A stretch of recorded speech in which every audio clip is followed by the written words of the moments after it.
मोहम्मद कमाल अली आवाज बुलंद सलवात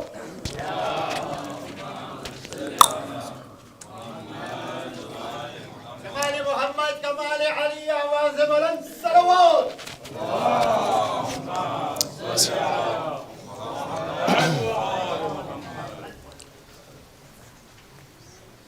رحم الله من قرأ سورة الفاتحة.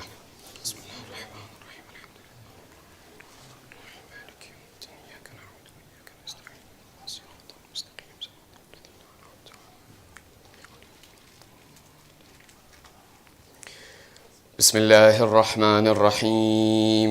الحمد لله رب العالمين. الحمد لله الذي لا يبلغ مدحته القائلون ولا يحصي نعماءه العادون ولا يؤدي حقه المجتهدون. الحمد لله الذي بعد فلا يرى وقربا فشهد النجوى تبارك وتعالى. ثم الصلاة والسلام والتحية والإكرام على سيد المرسلين وخاتم النبيين وشفيع المذنبين الرسول المؤيد والنبي الممجد المصطفى الأمجد الذي سمي في السماء بأحمد وفي الأرض بأبي القاسم محمد.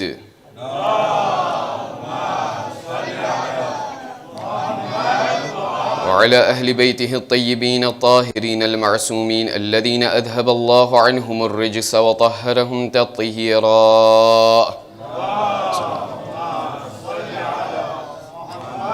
لا سيما على الإمام المنتظر وحجة الله الثاني عشر ابن العسكري المنتظر ولعنة الله على أعدائهم أجمعين من الآن إلى قيام يوم الدين.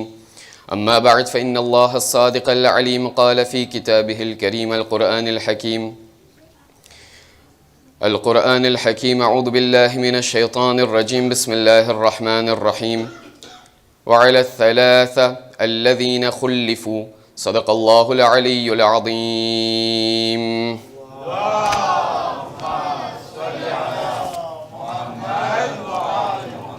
આનાથી બહેતર રીતે એક બાઆવાઝે બલંદ હૈદરી સલવાત મોકલો.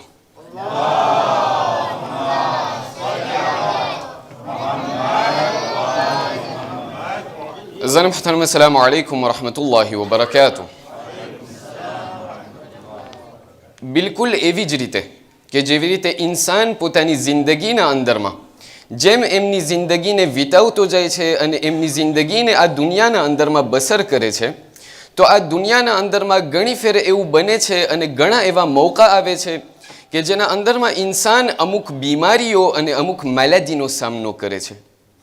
બિલકુલ એવી જ રીતે કે ઇન્સાન એમની જિંદગીના અંદરમાં એમના જિસ્મ, એમના બદન અને એમના શરીર ઉપર બીમારીઓનો સામનો કરે છે, એવી જ રીતે ઇન્સાનની રૂહના અંદરમાં પણ ક્યારેક ક્યારેક બીમારીઓ બેસી જાય છે.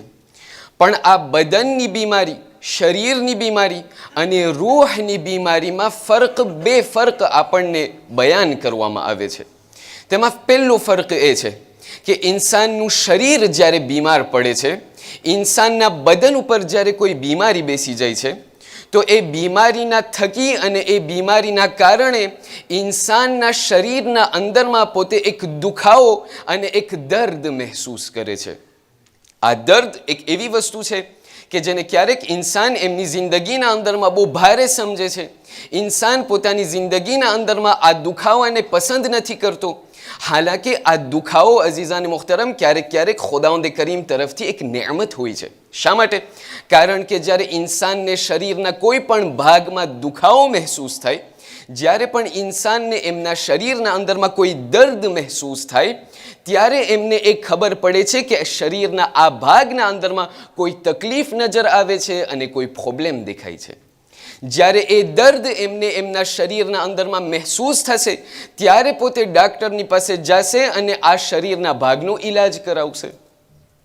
હાલાત જ્યારે રૂહની બીમારીની આપણે વાત કરીએ છીએ, જ્યારે રૂહની આ મેલેડીની આપણે વાત કરીએ છીએ, તો ફરક આપણને એ દેખાય છે કે ઇન્સાનની રૂહ જ્યારે બીમાર પડે છે ત્યારે એમને કોઈ દર્દ નથી થતો. અને કેમ કે દર્દ નથી થતો, તો પછી એમનો ઈલાજનું એમના ઝહેનમાં નથી આવતું કે મારા આ રૂહના અંદરમાં બીમારી બેસી ગઈ છે અને મને એમનો ઈલાજ કરવાનું છે. આ થયો પહેલો ફર્ક. બીજો ફર્ક જે આપણને બતાવવામાં આવે છે તે એ છે કે જ્યારે કોઈ પણ ઇન્સાનને શરીરના કોઈ પણ ભાગમાં જ્યારે દર્દ થતું હોય, ઇન્સાનના શરીરમાં કોઈ પણ જ્યારે બીમારી બેસી જાય છે, તો ઇન્સાન જે છે એ બીમારીના ઇલાજ કરાવવા માટે એમને ઘણી બધી દવાઓ મળે છે. એમને જે છે આ માલાદી અને જે બીમારી એમના શરીર ઉપર છે, ડાક્ટરની પાસે જશે તો ડાક્ટર એમને જે છે એક એવું ટ્રીટમેન્ટ આપશે કે જે એ બીમારી માટે એ પ્રેસી હશે અને મખસૂસ હશે. પણ જ્યારે રૂહને જ્યારે બીમારી પહોંચે છે, ઇન્સાનની રૂહ જ્યારે બીમાર પડે છે, તો એમના જે છે એક જ દવા નથી હોતી, એમનો એક જ ઈલાજ નથી હોતો.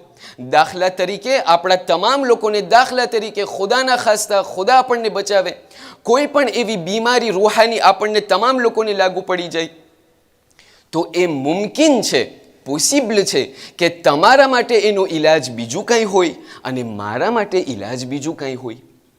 જ્યારે આ તમામ વસ્તુઓ સમજાઈ ગઈ, એનાથી આપણે એક ડગલો આગળ વધીએ. આપણને બયાન કરવામાં એ આવે છે કે એક એવી ખૂબી, એક એવી કેરેક્ટરિસ્ટિક કે જે ઇન્સાનની આ રૂહની બીમારી હોય છે, એક કેરેક્ટરિસ્ટિક એ છે કે ઇન્સાન જે છે જેટલી અમુક બીમારીઓ પોતાના રૂહના અંદરમાં જે પોતે પામે છે, એના ઓરિજિન અને એના મૂળને તમે જોશો ને, તો એના ઘણા બધા એવા રાસીન અને ઘણા બધા એવા મૂળ છે કે જે ઇન્સાનની જિંદગીના અંદરમાં જે આદત ક્યારેક ક્યારેક બેસી જાય છે ને, ત્યાંથી એમના મૂળ રાખે છે. દાખલા તરીકે ઇન્સાન પોતાની જિંદગીના અંદરમાં ગીબત કરવું બહુ ગમે. ગીબતની બીમારી ક્યારે બેસે? જ્યારે ઇન્સાનની જિંદગીના અંદરમાં એમની આદત થઈ જાય છે ગીબત કરવાની. પછી જ્યારે એમને કહે કે ભાઈ આ આદતને તું કાઢી નાખ, આ આદતને બહુ સારી નથી, આ રૂહની એક બીમારી છે, ત્યારે ઇન્સાન કહે છે કે ભાઈ આ આદતને કેમ કાઢું, આ બીમારીને કેમ કાઢું, આ ગીબત કરવાની મારી આદત થઈ ગઈ છે. અહીંયા આપણને કહેવામાં આવે છે, અને આપણા 11મા ઇમામ હસન ઇબ્ન અલી અલ અસ્કરી સલાવતુલ્લાહિ વસલામુહુ અલૈહ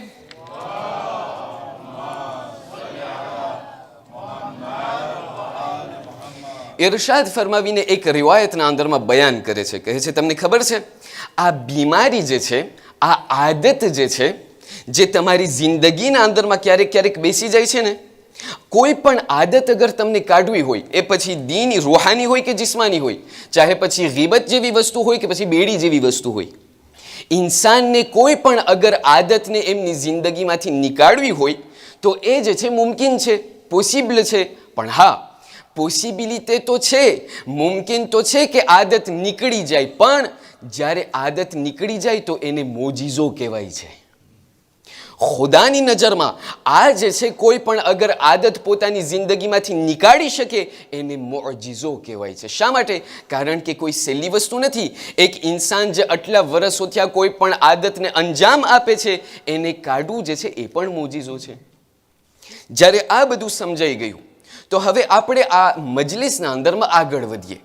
આપણે આજની મજલિસના અંદરમાં એક એવી રૂહાની બીમારીની વાત કરવી છે કે જેની રિવાયતના અંદરમાં જ્યારે આપણે આહલુલ બૈત અને માસૂમીનના રિવાયાત તરફ નજર કરીએ છીએ, તો આપણને જોવા મળે છે કે આ બીમારીના બારામાં બહુ જ ઇસરાર કરવામાં આવ્યું છે કે એ બંદગાને ખુદા, એ ખુદાના ઇબાદત ગુજાર બંદાઓ, યાદ રાખજો અને ધ્યાન રાખજો, આ બીમારીને તમારી જિંદગીમાંથી જેમ બની શકે એમ જલ્દીથી કાઢી નાખજો. અને તે બીમારીનું નામ છે તસવીફ. અગર એમને ફ્રેન્ચીના અંદરમાં તર્જુમો કરવા જઈએ તો એને કહેવામાં આવે la maladie de la procrastination. ગુજરાતીના અંદરમાં અગર તમને જાણવું હોય, ગુજરાતીના અંદરમાં એમને કહેવામાં આવે છે વિલંબ કરવું અથવા કોઈ પણ કામને ઠલાવવું. આ તસવીફ અને પ્રોક્રેસ્ટિનેશનની બીમારી એવી બીમારી છે કે જે ફક્ત અને ફક્ત આપણે ક્યારેક ક્યારેક એમ થાય કે ભાઈ જવાનોને આપણે લોચતા હોય, આપણને એમ થાય કે ભાઈ જવાનો લોકો પોતાના ટાઈમને ખોય છે, જવાનો લોકો એ લોકોને જે છે એમની જિંદગીના અંદરમાં ટાઈમના પાબંદ. અઝીઝાન મુખ્તરમ, આ એક એવી બીમારી છે કે જેના ફક્ત જવાનો આના અંદરમાં લાગુ નથી પડતા. આના અંદરમાં ફક્ત જવાનો નથી, ક્યારેક ક્યારેક, અરે અઝીઝાન મુખ્તરમ, આજની આ દુનિયાની હું તમને શું વાત કરું, જવાનો લોકો રેઝો સોશિયોના અંદરમાં હોય એ બીજી વાત છે, અરે બુઝુર્ગો લોકો તમને ઇન્સ્ટાગ્રામમાં દેખાય એ બીજી વાત છે. ત્યાં આપણને કહેવામાં આવે છે કે આ પ્રોક્રેસ્ટિનેશન અથવા જેને આપણે કે કોઈથી સવાલ કરો કે ભાઈ તમે શું કરે છે તું, એ લોકો તમને કહેશે je tue le temps. ભાઈ આટલો ટાઈમ છે તારા પાસે કે તને ટાઈમને મારવું છે? આ જે tuer le tempsનું જે કોન્સેપ્ટ છે, આ જે પ્રોક્રેસ્ટિનેશન અને તસ્વીફનું જે કોન્સેપ્ટ છે, એ ફક્ત એ જવાનોને લાગુ નથી પડતું. તમામ લોકો, આપણા તમામ જ્યારે કોમના અંદરમાં આપણે જોઈએ તો આ perte de temps, પ્રોક્રેસ્ટિનેશન અને તસ્વીફ એક એવી બીમારી છે કે જે ઘણા ખરા એવા લોકો છે કે જે આના અંદરમાં મુબતેલા છે. આપણને આજની આ મજલિસના અંદરમાં આપણને સાથે મળીને જોવું છે કે ઇસ્લામ આ પ્રોક્રેસ્ટિનેશનના બારામાં શું બયાન કરે છે.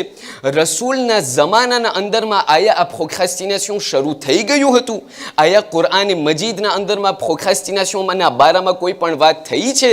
અને અગર આ બીમારી છે, અગર આ બીમારી ખરેખર એક્ઝિસ્ટ થાય છે, તો પછી એમનું ઇલાજ અહલુલ બૈતની રિવાયાતના રોશનીના અંદરમાં આનો ઇલાજ આપણે કેવી રીતે કરી શકીએ? મારો એક થોડીક તમે મદદ કરો એક બાવાઝે બલંદ સલાવાતના સહારાથી.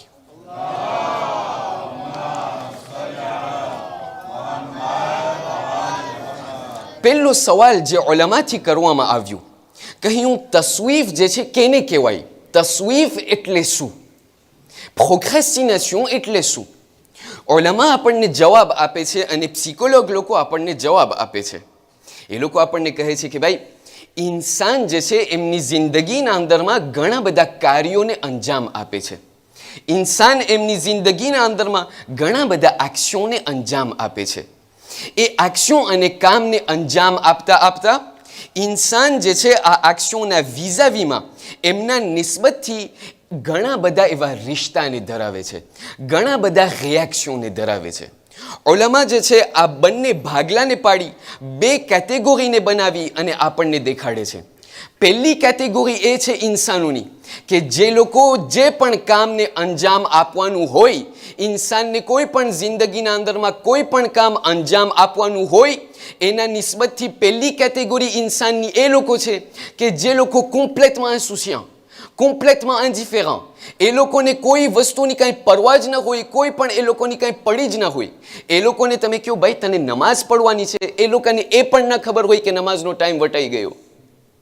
અઝીઝાન મુખ્તરમ, આ પહેલી કેટેગરી છે કે જે લોકોને કંઈ પડી જ નથી, કોઈ પણ કામ અને કોઈ પણ રિસ્પોન્સિબિલિટી અને જવાબદારી અંજામ આપવાની છે, અમને એમની કંઈ પડી નથી. આપણને એ તરફ નથી જોવું, આપણને બીજા કેટેગરી તરફ નજર કરવી છે. બીજી કેટેગરી લોકોની એ છે કે જે લોકો કોન્શિયસ છે, જે લોકોને ખ્યાલ છે કે મને આ દુનિયાના અંદરમાં અમુક કામોને અંજામ આપવાનું છે.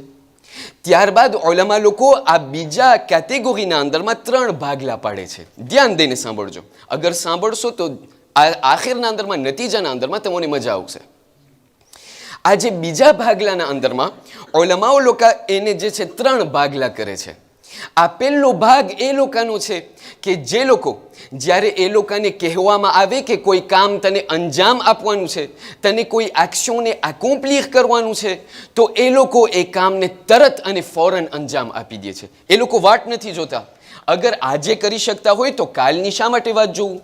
તો એ લોકો તરત એ કામને અંજામ આપી દે છે.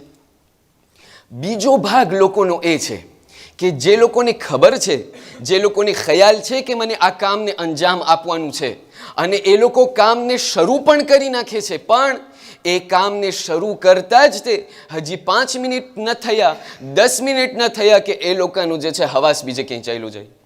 અને આ જે અત્યારે મારા જવાન ભાઈઓ અહીં બેઠેલા છે, આપણા જવાન ભાઈઓથી સવાલ કરીએ, યુનિવર્સિટીના અંદરમાં, સ્કૂલના અંદરમાં, લીસેના અંદરમાં કોઈ પણ પ્રેઝન્ટેશન કરવાનો ટાઈમ આવ્યો, ઘરે બેસી અને ત્યાં જે છે આપણા જવાન લોકો કોઈ પણ ત્યાં ઓર્ડિનેટરને ખોલી કે કોઈ પણ વસ્તુને ખોલી અને ત્યાં એ લોકોની પ્રેઝન્ટેશનની તૈયારી શરૂ કરી.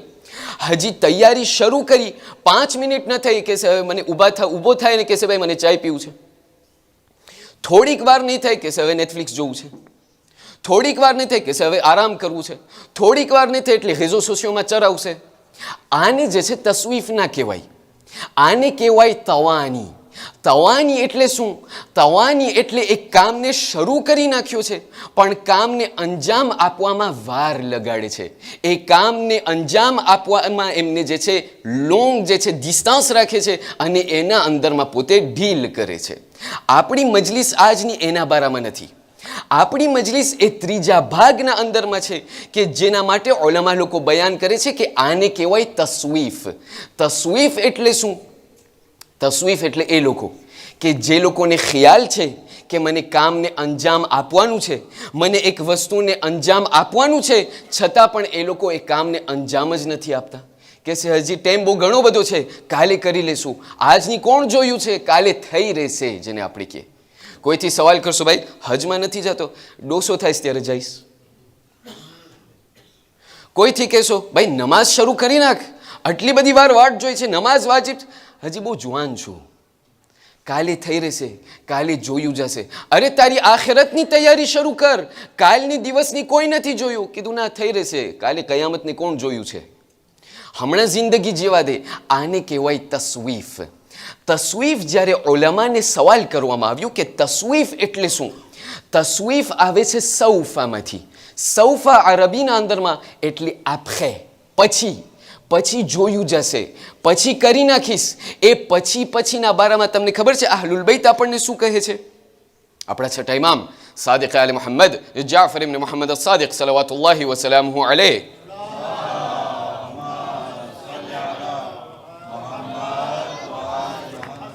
એક હદીથના અંદરમાં ઇરશાદ ફરમાવે છે, કહે છે કે, અને આ રેફરન્સ તમને મળશે શેખ સદ્દુક એમની કિતાબ અલ આમાલીના અંદરમાં, આ રિવાયતને જે છે તમને મળી જશે. ઇમામ સાદિક બયાન કરે છે, કીધું તમને ખબર છે કે આ જિંદગીના અંદરમાં, આ દુનિયાના અંદરમાં જ્યારે દિવસ ઉગે છે ને, quand le jour se lève, તમને ખબર છે આ દુનિયાના અંદરમાં આપણને ફક્ત આ દુનિયાનું જાહેર દેખાય છે. આ દુનિયાને તમે જોયા કે આ ભીત જે અહીંયા છે, આજે અત્યારે આ આસમાન છે, આજે રાત છે, આજે દરખ્ત અને સમંદર અને જેટલી બધી વસ્તુઓ છે, આપણને ફક્ત એમનું જાહેર દેખાય છે. અઈમાઓ અને માસૂમીન આપણને બયાન કરે છે કે અગર ખુદાવંદ કરીમ તમને ગૈબના પડદા હટાવી નાખત ને, તો તમને દેખાત કે કેવી રીતે આ ખુદાની એક એક મખલૂક કેવી રીતે ખુદાની હમદો સના અને તસ્બીહ કરે છે. ઇમામ સાદિક બયાન કરે છે કે એ લોકો યાદ રાખજો, જ્યારે કોઈ પણ દિવસ જ્યારે ઉગે છે ને સવારના, તો એ દિવસ જ્યારે ઉગીને જ્યારે ઇન્સાનની પાસે આવે છે, તો ઇન્સાનથી મુખાતબ થઈને આ દિવસ બયાન કરે છે કે એ ઇન્સાન યાદ રાખજે, હું અત્યારે ઉગીને તારી પાસે આવ્યો છું, આજનો આ એ દિવસ હું તારી પાસે ઉગીને આવ્યો છું. એ ઇન્સાન યાદ રાખજે, આ તને ખુદાવંદ કરીમ તરફથી એક નેમત તને મળેલી છે. હું જે અત્યારે ઉગ્યો છું, le jour, આ દિવસ જે છે આપણાથી કહે છે કે હું અત્યારે આવેલો છું, હું ખુદાવંદ કરીમ તરફથી એક નેમત છું. એ ઇન્સાન યાદ રાખજે, હું આજે જ્યારે ચાલ્યો જઈશ, રાત જ્યારે થશે, તો હું તો ચાલ્યો જઈશ, હું પાછો નહીં આવું. હું ચાલ્યો તો જઈશ, પણ હું પાછો નહીં આવું. માટે એ ઇન્સાન આ દિવસના અંદરમાં, મારા અંદરમાં જેટલા પણ સારા કામો તારાથી થાય એટલા તું કરી લે. જેટલું પણ તારાથી ખુદાની નાફરમાનીથી તું બચી શકતો હોય એટલો તું બચતો રહે. શા માટે? કારણ કે હું અત્યારે આવેલો છું, હું જ્યારે સૂરજ ડૂબી જશે, હું ચાલ્યો જઈશ, હું પાછો નહીં આવું. એક બીજી જગ્યાએ આપણા રસૂલ ખુદા મુહમ્મદિન અલ મુસ્તફા સલ્લલ્લાહુ અલૈહિ વાલિહિ વસલ્લમ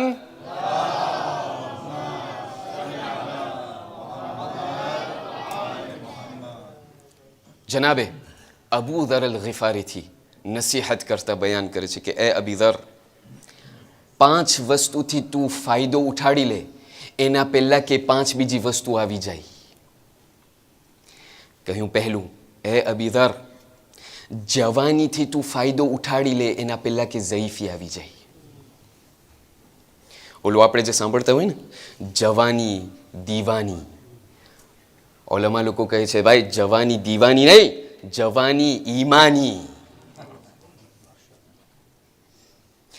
જવાનીના અંદરમાં દીવાની નથી. અમુક લોકો કે laisse-moi vivre, on ne vit qu'une seule fois. અમુક લોકો કહે છે કે ભાઈ laisse-moi préparer ma mort, on ne meurt qu'une seule fois.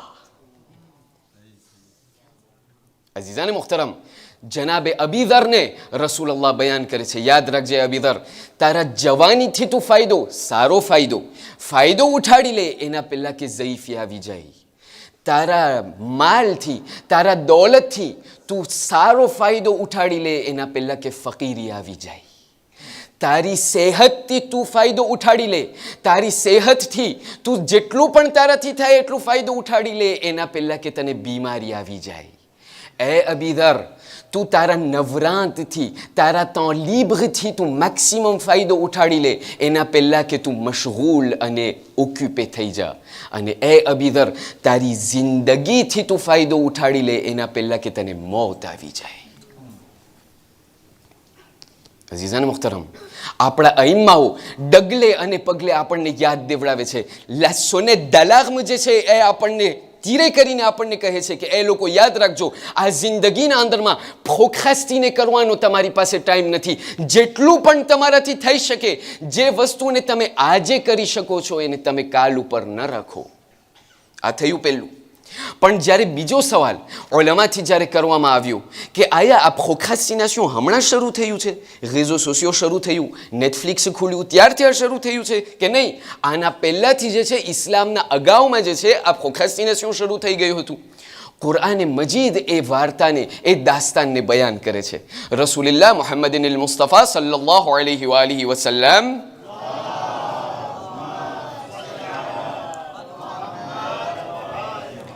તમે અગર મને આવા ઢીલા સલવાતથી મારી મદદ કરશો તો એ નહીં ચાલે. એવું લાગે છે કે જેમ તમે સલવાત આસ્તે પડશો એમ હું વધારે લંબાવીશ. મને થોડોક સાથ આપો એક બાવાઝે બલંદ સલવાતના સહારાથી.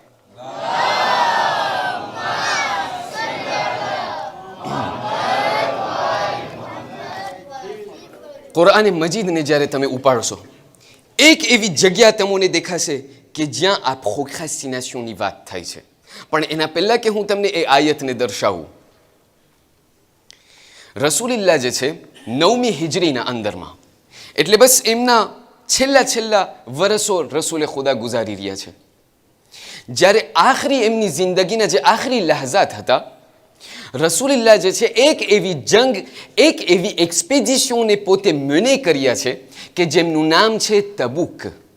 આ તબુકની લડાઈ અને તબુકની એક્સપેડિશન એ હતી કે જ્યારે રસૂલે ખુદાએ એમના મુસલમાનો મદીનાના શહેરના અંદરમાં જ્યારે એ વાતને ફેલાવી નાખી કે આપણને જે છે તૈયારી કરી અને તબુકની લડાઈના અંદરમાં આપણને જવું છે, તો આ તમામ મુસલમાનો તૈયાર થયા અને કહેવા લાગ્યા કે અમોને રસૂલનો સાથ આપવો છે. મદીનાના અંદરમાં ત્યારે 3 ભાગલા થયા. પહેલો ભાગ એ હતો કે જે મુસલમાનોનો હતો. કહ્યું રસૂલે ખુદાએ જે છે અમને જંગના અંદરમાં બોલાવ્યા છે, જિહાદ માટે અમને બોલાવ્યા છે, લબ્બૈક, અમે આવશું. એ લોકો પોતાની તૈયારી કરી અને રસૂલનો સાથ આપ્યા. બીજો ગિરોહ અને બીજો ટોળું લોકોનું એ હતું કે જે મુનાફિક લોકોનું હતું. એ લોકો કહેવા લાગ્યા કે ભાઈ વરી જંગનો વારો આવ્યો છે, આટલા લોકો મર્યા, અમે શા માટે મરીએ, અમે શા માટે અમારી જાન દઈએ, અમને ત્યાં જંગના અંદરમાં નથી જવું. એટલે એ લોકો ગથેના અંદરમાં આવી અને રસૂલનો સાથ ન આપ્યા. કહ્યું અમે જે છે તે જંગના અંદરમાં અમારો શુમાર નહીં થાય, અમે શિરકત નહીં કરીએ. ત્રીજો ગિરોહ એ લોકોનો હતો કે જે લોકો મુસલમાનો હતા, મુનાફિક લોકો ના હતા, છતાં પણ એ લોકો રસૂલનો સાથ ન આપ્યા. જ્યારે રસૂલનો સાથ એ લોકો ના આપ્યા તો ત્યાં જે છે રસૂલને ખબર પડી કે અમુક લોકો એવા છે કે જે લોકો અમારો સાથ નથી આપ્યા, જેમાંથી આ 3 જણા એવા છે કે જે લોકોનો શુમાર, એ લોકો મુનાફિક ના હતા, મુસલમાન હતા, પણ એ 3 જણા રસૂલનો સાથ ના આપ્યા. શા માટે? એ લોકોની જિંદગીના અંદરમાં પ્રોક્રાસ્ટિનેશનની બહુ આદત હતી. રસૂલ જ્યારે બોલાવ્યા, રસૂલ જ્યારે દાવત કરી કે આવો મારી સાથે જંગના અંદરમાં, આપણને ત્યાં જવાનું છે, ખુદાના દીનને આપણે ત્યાં ઝંડો અને ત્યાં પરચમ આપણને લહેરાવાનું છે. બધા લોકો તૈયાર થયા. 3 એવા લોકો હતા કે જે લોકો ના ગયા. કીધું હજી હમણાં જ વારો આવ્યો છે, થઈ રહેશે, હજી હમણાં જ એલાન થયું છે, પછી જોયું જશે, આપણે આખિરમાં જશું. થયું એમ કે રસૂલ એમના પૂરા લશ્કરની સાથે રવાના થઈ ગયા. આ 3 જણા મોડા થઈ ગયા. જ્યારે મોડા થઈ ગયા તો એમના બારામાં કુરઆને મજીદ બયાન કરે છે chapitre 9 verset 118 સુરત તૌબાની 118મી આયતના અંદરમાં ઇરશાદ ફરમાવીને કહ્યું وعلى الثلاثه الذين خلفوا આ એ ત્રણ જણા છે કે જે લોકો પ્રોક્રેસ્ટિનેશન એ લોકોની જિંદગીના અંદરમાં હતી, રસૂલનો સાથ ન આપ્યો. રસૂલ જ્યારે ચાલ્યા ગયા, ઘણા દિવસો બાદ રસૂલ ફરીથી મદીનાના અંદરમાં તબુકની લડાઈ પછી આવ્યા. જ્યારે ફરીથી આવ્યા તો આ ત્રણ જણા રસૂલની ખિદમતમાં પહોંચ્યા અને કહેવા લાગ્યા કે યા રસૂલલ્લાહ, અમો આવ્યા છે તમારી પાસે માફી ચાહે છે, અમો માફી માંગવા આવ્યા છે કે અમે તમારી સાથે જંગના અંદરમાં અમારો શુમાર ન થઈ શક્યો, અમે તમારી મદદ ન કરી શક્યા. રસૂલે જ્યારે આ સાંભળ્યું તરત એ લોકોની સામે મોઢું ફેરવી લીધું. આ એ rahmatul lil alamin છે. પણ એ કેવું ગ્રાવ હશે, એ લોકોનું કાર્ય, એ લોકોનો ગુનો કેટલો ગ્રાવ હશે કે રસૂલ એ લોકોની સામે વાત કરવા નથી ચાહતા, મોઢું ફેરવી લીધું. તમામ મુસલમાનો ઇર્દ ગિર્દમાં બેઠેલા છે. આ ત્રણ જણાને લોસવાનું શરૂ કર્યા. કહ્યું, તમે કેવી જાતના છો? રસૂલે ખુદા તમને બોલાવે છે, તમને શું થઈ ગયું? તમે શા માટે એમનો સાથ ના આપ્યા? અને એ વખત હતો કે જ્યાં મુસલમાનો લોકોએ આ ત્રણ જણાને નાથબારો કર્યો.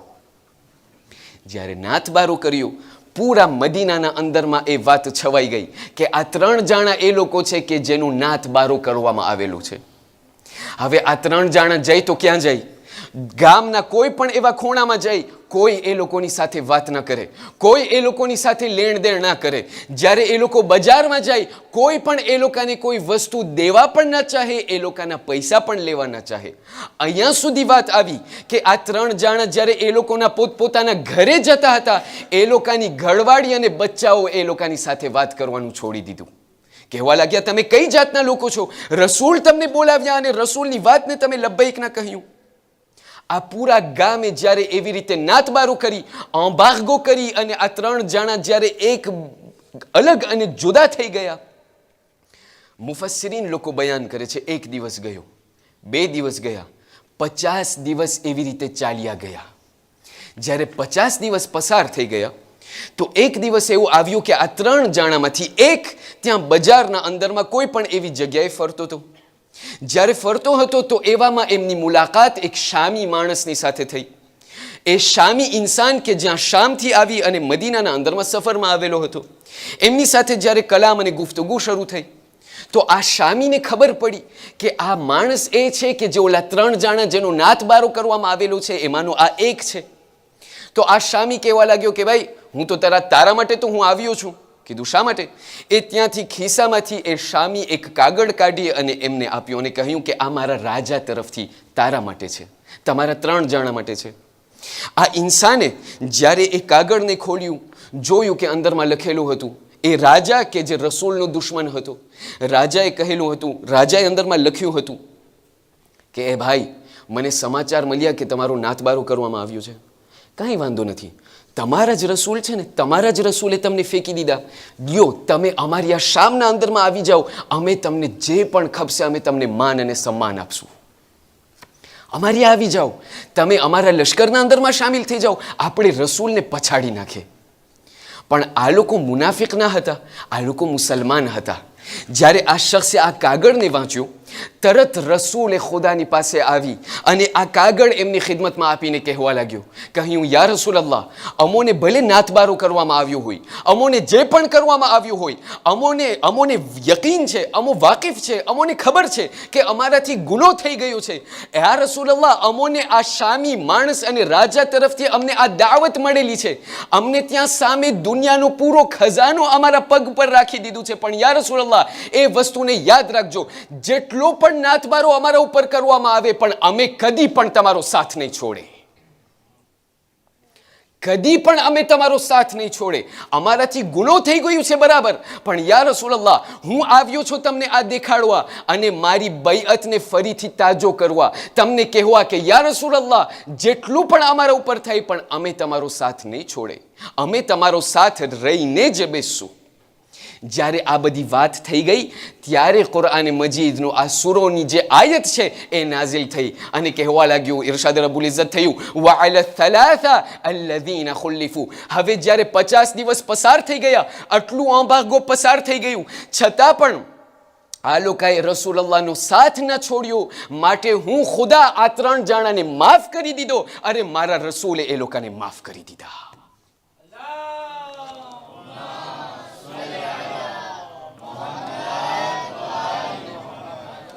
જ્યારે આ બધું સમજાઈ ગયું કે આ પ્રોક્રેસ્ટિનેશન એક એવી વસ્તુ છે અઝીઝાને મુહતરમ કે જે ઇસ્લામ બહુ રેઝ નજરથી એમને જોઈ છે. એમ ન સમજીએ આપણે કે આ કોઈ વસ્તુ બસ ચાલી જશે. ના, ખુદ ઇસ્લામ મને બયાન કરે છે કે આ પ્રોક્રેસ્ટિનેશન એક એવી વિરુસ છે, એક એવી બીમારી છે કે જેનાથી તમને ધ્યાન રાખવાનું છે. ત્રીજો સવાલ આવ્યો અને આપણે જે છે ખતમ કર્યું. ત્રીજો સવાલ જે લોકો સવાલ કરે છે, જે લોકો પૂછે છે કે ભાઈ આ પ્રોક્રેસ્ટિનેશનનું મૂળ, આ પ્રોક્રેસ્ટિનેશનનું કોઝ શું છે? ઇસ્લામની નજરમાં આ પ્રોક્રેસ્ટિનેશન આવે છે ક્યાંથી? ઉલમાથી જ્યારે આ સવાલ કરવામાં આવ્યું તો એ લોકો ઘણા બધા એવા જવાબ હોઈ શકે, પણ 2 એવા જવાબ છે કે જેના માટે આપ તમામ લોકોનું ધ્યાન ચાહું છું. પહેલો જવાબ જે ઉલમા લોકો આપે છે અઈમ્મા અને માસુમીનની રિવાયાતના રોશનીમાં, એ લોકો કહે છે કે એક કોઝ, પહેલો કોઝ આ પ્રોક્રેસ્ટિનેશન તમને ખબર છે શું છે? એનો પહેલો કોઝ છે તૂલુલ અમલ. તૂલુલ અમલ એટલે શું? તૂલુલ અમલ એટલે લાંબી આશાઓ. આજે જવાનોથી તમે સવાલ કરો કે ભાઈ કામ કરવું છે, કેટલું કામ કરવું છે? પણ જવાનો લોકોને જે છે એક અમોની બીમારી હોય, જેની વાત નથી કરતો, મારી વાત કરું છું, હું પણ જવાન છું ભાઈ. તમે મને સવાલ કરશો કે ભાઈ ક્યાં જવું છે, ક્યાં પૂગવું છે તમને? હું તમને કહીશ ભાઈ મને એલોન મસ્ક જેવું થવું છે. ખિસ્સા ખાલી છે, કાંઈ છે નહીં મારી પાસે, પણ આશા બહુ લાંબી, એસ્પોર અને ઉમેદ બહુ મોટી. ઉલમા લોકો બયાન કરે છે એક એવી વસ્તુ કે જેના કારણે ઇન્સાન એમની જિંદગીના અંદરમાં પ્રોક્રેસ્ટિનેશન બેસી જાય છે, એનું એક કારણ એ છે કે ઇન્સાનની આશાઓ બહુ મોટી અને લાંબી હોય છે. ક્યારેક ઇન્સાનને એમ થાય કે મને આ દુનિયામાં હજી બહુ ઘણું જીવવાનું છે. ભાઈ હજને તું પડી લે, ભાઈ જ્યારે ડોસો થઈશ ત્યારે જાશું. એ ભાઈ તને કોણ ગેરંટી દે છે કે કાલે સવારના તું પથારી ઉપરથી જીવતો ઉઠીશ? કોણ તને ગેરંટી દે છે કે અહીં મિંબર ઉપરથી તું ઉતરીશ, તું જીવતો ઉતરીશ? અઝીઝાને મુહતરમ, કાલની કોઈને ધાર્યું નથી. અઝીઝાને મુહતરમ, એટલા માટે આપણા પહેલા ઇમામ અલી બિન અબી તાલિબ સલવાતુલ્લાહિ વસલામહુ અલૈહ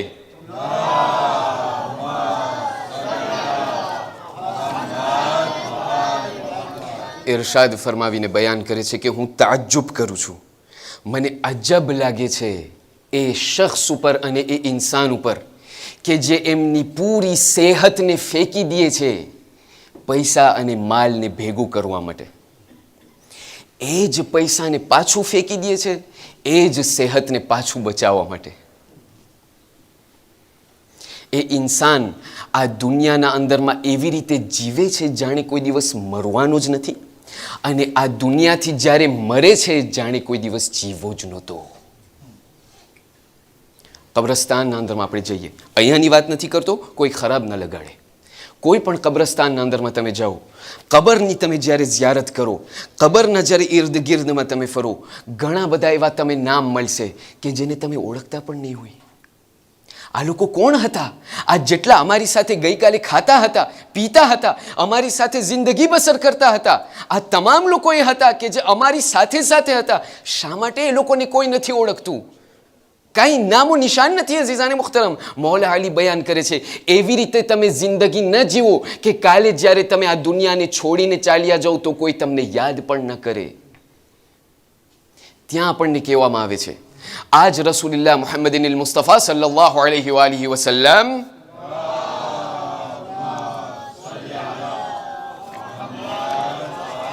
એમના જમાનાના અંદરમાં એક જવાન છે જેમનું નામ ઉસામા ઇબન ઝૈદ છે. આ એ ઉસામા કે જેણે રસૂલ એમની રહેલત જ્યારે બાજુમાં હતી તો એમને લશ્કરનો કમાન્ડર બનાવ્યો હતો અને તમામ લોકોને હુકમ આપ્યો હતો કે આ ઉસામાના તહેત, ઉસામાના જે કમાન્ડમાં છે એમના નીચે તમે જાઓ. આ એ ઉસામાની વાત થઈ રહી છે. ઉસામા એક દિવસ બજારમાં ગયા. બજારમાં જઈ અને એક એવી વસ્તુને ખરીદી કે એમની પાસે એટલા પૈસા ન હતા, તો એવણે ખેદીના અંદરમાં એવણે એ વસ્તુને ખરીદી અને કહ્યું કે હું જે છે 1 મહિનાનું ખેદી મને આપો, જેથી કરીને હું તમને આસ્તે આસ્તે ભરી દઈશ. હવે એ જમાનાના અંદરમાં વ્યાજના કંઈ પ્રોબ્લેમ ના હતા. મુસલમાન ત્યાં દેશ હતું, મુસલમાન ગામ હતું. ત્યારે જે છે એમણે કહ્યું કે ભાઈ મને 1 મહિનાનું તમે આપો કરજો અને હું જે છે તમને ફરીથી 1 મહિનાના અંદરમાં આપી દઈશ પૂરા પૈસા. રસૂલને જ્યારે આ વાત ખબર પડી, રસૂલની પહેલી રિએક્શન ઉસામાના નિસ્બત એ હતી કે એ ઉસામા, તારી આશાઓ અને તારી જે ઉમેદ છે એ બહુ લાંબી લાંબી છે. કીધું યા રસૂલલ્લાહ, કેમ તમે આમ બોલો છો? કહ્યું એ ઉસામા, તે તો પૂરા મહિનાનો તે કરજો લઈ લીધો, તને ક્યું ગેરંટી છે કે કાલે સવારના તું જીવતો ઉઠીશ? તને કોણે ગેરંટી આપી છે? અરે હું રસૂલે ખુદા, હું જ્યારે મારા આંખને ક્લિનિએ કરું છું, જ્યારે મારા આંખને બીચું છું અને ફરીથી ખોલું છું, મને એ પણ ગેરંટી નથી કે એ આંખને ખોલવાનો મને મોકો મળશે. હું તો જ્યારે પણ કોઈ પણ વસ્તુને અંજામ આપું, અરે જ્યારે હું ખાતો, રસૂલ બયાન કરે છે કે જ્યારે હું ખાતો હોઉં, અરે જ્યારે આ ખાવાનું હજી ગળામાંથી પસાર થતું હોય, મને એટલી પણ ગેરંટી ના હોય કે આ ગળામાંથી મારું આ ખાવાનું ઉતરશે. એ ઉસામા, તને ક્યાંથી એટલી લાંબી લાંબી આશાઓ આવી ગઈ કે તું હજી 1 મહિના સુધી જીવી શકીશ? ઉલમા લોકો આ માસૂમીનના રિવાયાતના રોશનીમાં મને દેખાડે છે અને મને ઝીંઝોડીને કહે છે કે એ લોકો યાદ રાખજો, લાંબી લાંબી આશાઓને તમે ન રાખજો, કારણ કે કાલનું કોઈ ધાર્યું નથી, કાલની કોઈ ગેરંટી નથી. કારણ કે જ્યારે ઇન્સાનની જિંદગીના અંદરમાં જ્યારે આ લાંબી લાંબી આશાઓ ઉતરી જાય છે, પછી પ્રોક્રાસ્ટિનેશન આવે છે. હજી તો બહુ જાજુ જીવાનું છે, પછી થઈ રહેશે. બીજી વસ્તુ કે જે આપણને કહેવામાં આવે છે, આપણા 5મા ઇમામ મુહમ્મદ ઇબ્ન અલી અલ બાકર સલવાતુલ્લાહિ વસલામુહુ અલૈહ,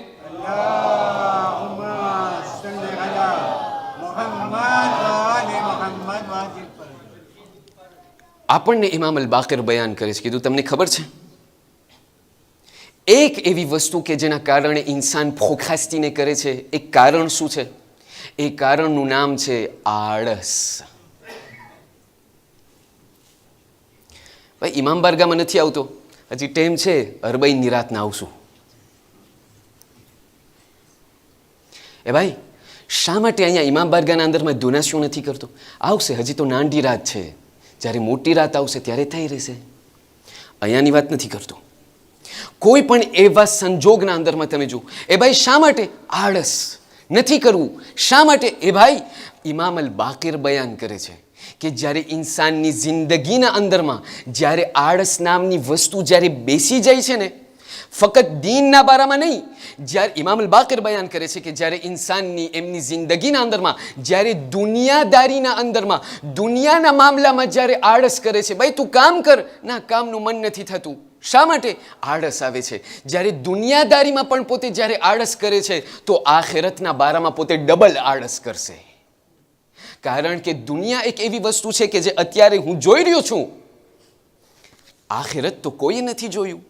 ઇમામ અલ બાકિર બયાન કરે છે, અગર દુનિયાદારીમાં તને આટલી આળસ થતી હોય તો આખિરતના અંદરમાં તને ડબલ આળસ થશે. પણ એ આપણા અઈમ્માઓ લોકો હતા, એ આપણા આહલુલ બૈત લોકો હતા. આપણી પાસે ટાઈમ નથી કે આપણે વિગતના અંદરમાં બયાન કરીએ.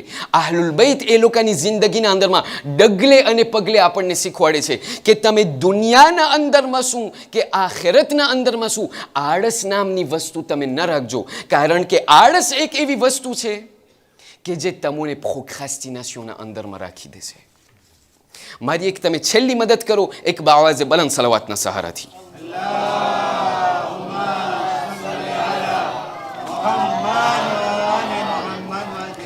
જ્યારે આ બધું સમજાઈ ગયું તો અહીંયા આપણને અઈમ્માઓ લોકો એક છેલ્લો આપણું ધ્યાન દોહરાવે છે, આપણને કહે છે કે તમને ખબર છે શા માટે આ પ્રોક્રાસ્ટિનેશન એકદમ ખરાબ વસ્તુ છે? આ તમને ક્યાં નડશે તમને ખબર છે? દુનિયાના અંદરમાં તમે જીવી લેશો, આખિરતના અંદરમાં તમે ગરી જશો, કાંઈ નહીં, પણ જ્યારે મુનકર અને નકીર જ્યારે સવાલ કરવા આવશે ને, ત્યાં તમને ઓબ્સ્ટાકલ શરૂ થશે આ પ્રોક્રાસ્ટિનેશનનું. લોકો સવાલ કરવા લાગ્યા, કીધું ભાઈ કેવી રીતે? મુનકર અને નકીર ક્યાં અને પ્રોક્રાસ્ટિનેશન ક્યાં? આપણા છઠ્ઠા ઇમામ સાદિક આલ મુહમ્મદ જાફર ઇબ્ન મુહમ્મદ સાદિક સલવાતુલ્લાહિ વસલામુહુ અલૈહ,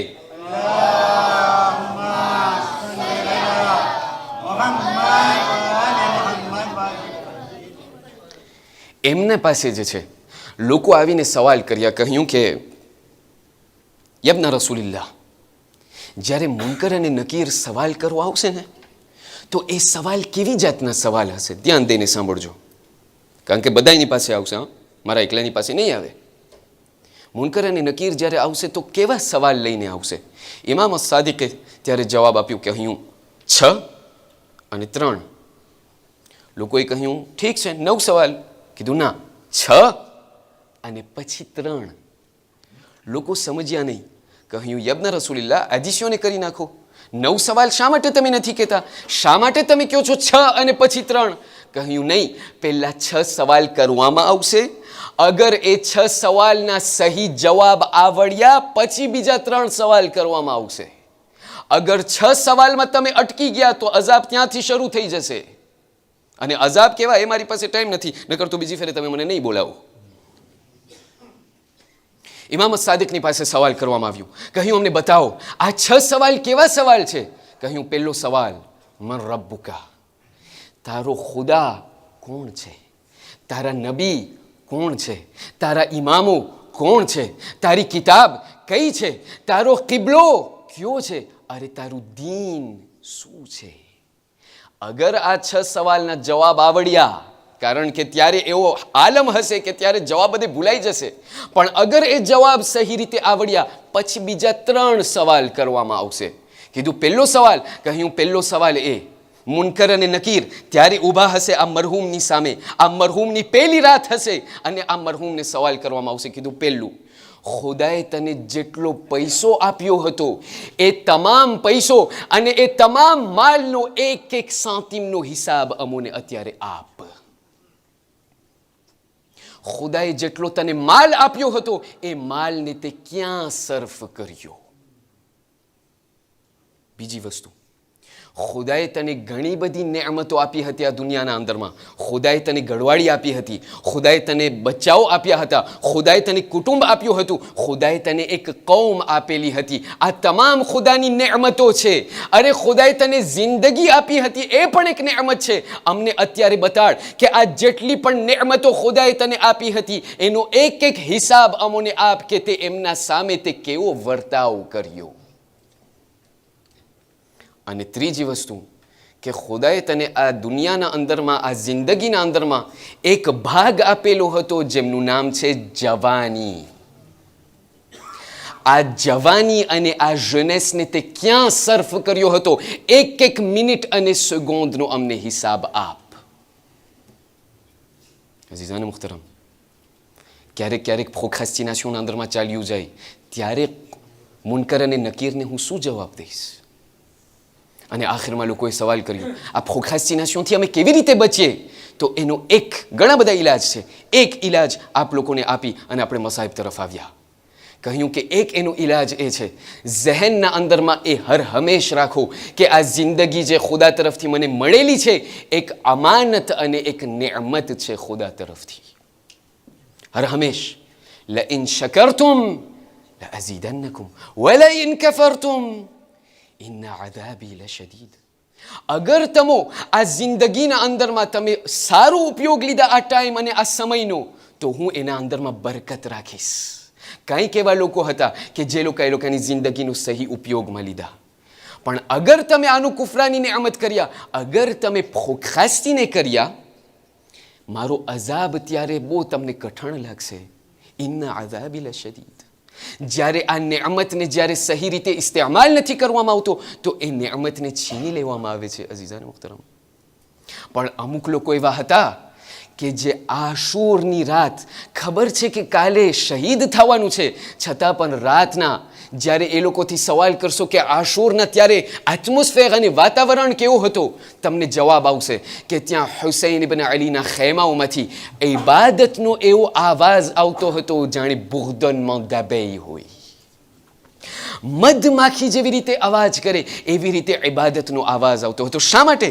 ખબર છે કે કાલે મરવાનું છે, કાલે શહીદ થવાનું છે, છતાં પણ નહીં, એક ટાઈમનો, એક મિનિટનો અમોને સહી રીતે ઇસ્તેમાલ કરવો છે. અઝીઝાન મુખ્તરમ, આ પૂરું જે કરબલાથી કૂફા અને કૂફાથી શામનું જે સફર છે, તમે મને સવાલ કરો કે આ પૂરા લૂંટાયેલા કાફલાના અંદરમાંથી કોણ એવું શખ્સ છે કે જેને સૌથી વધારે દુઃખ થયું હોય? તમે મને કહી શકો છો જનાબે સકીના એવા હતા કે જેને બહુ દુઃખ થયું હતું, બધું બરાબર છે.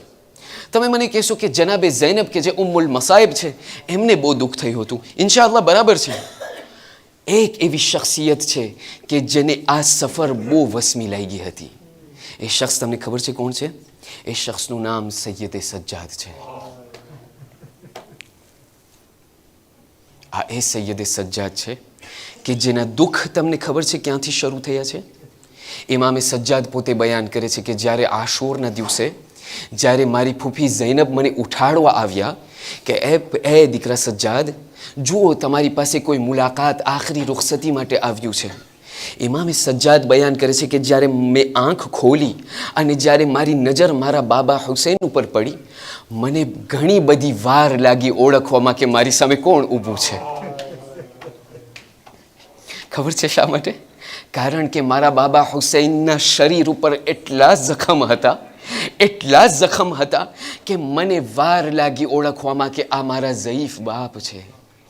અઝાદારો, જ્યારે જનાબે ઝૈનબે એક એવા ઝલઝલાને જ્યારે મહેસૂસ કરી, સૈયદે સજ્જાદને કહેવા લાગ્યા, કહ્યું એ સૈયદે સજ્જાદ, જાઓ તમે ખૈમાના પડદાને ઉઠાવો, જુઓ કે ત્યાં કરબલામાં કેવું વાતાવરણ છે.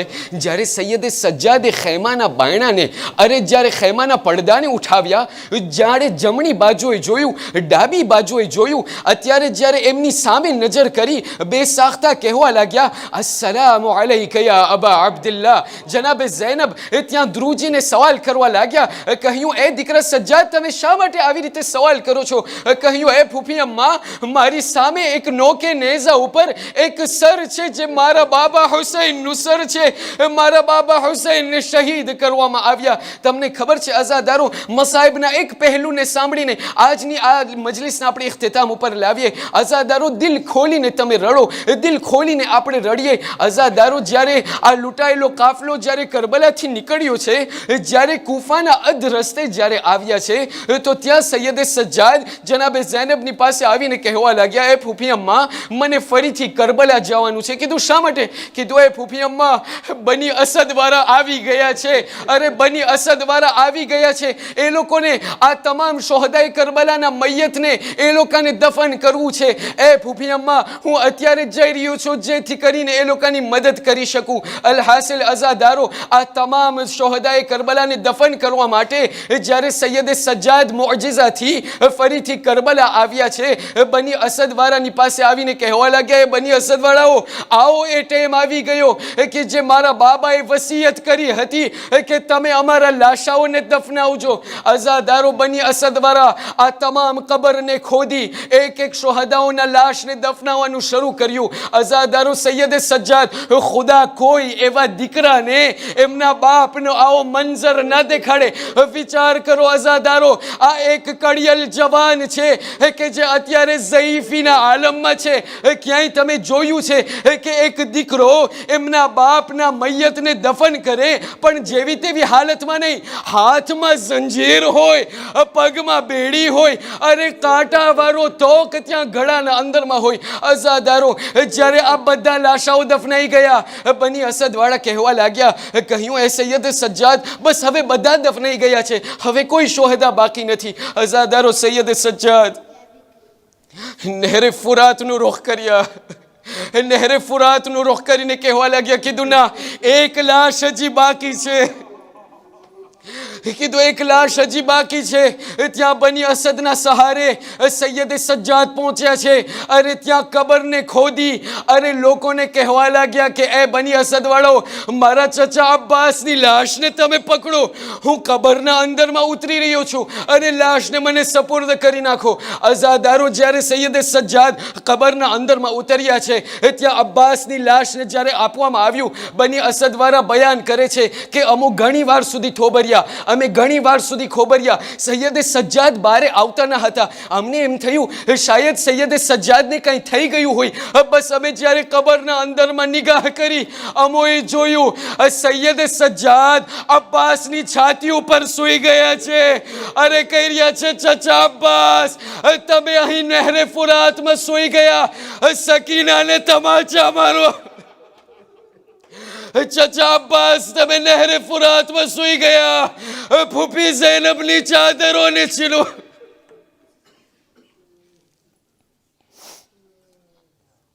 ولا ولعنة الله على القوم الظالمين وسيعلم الذين ظلموا أي منقلب ينقلبون إنا لله وإنا إليه راجعون. مات حسين.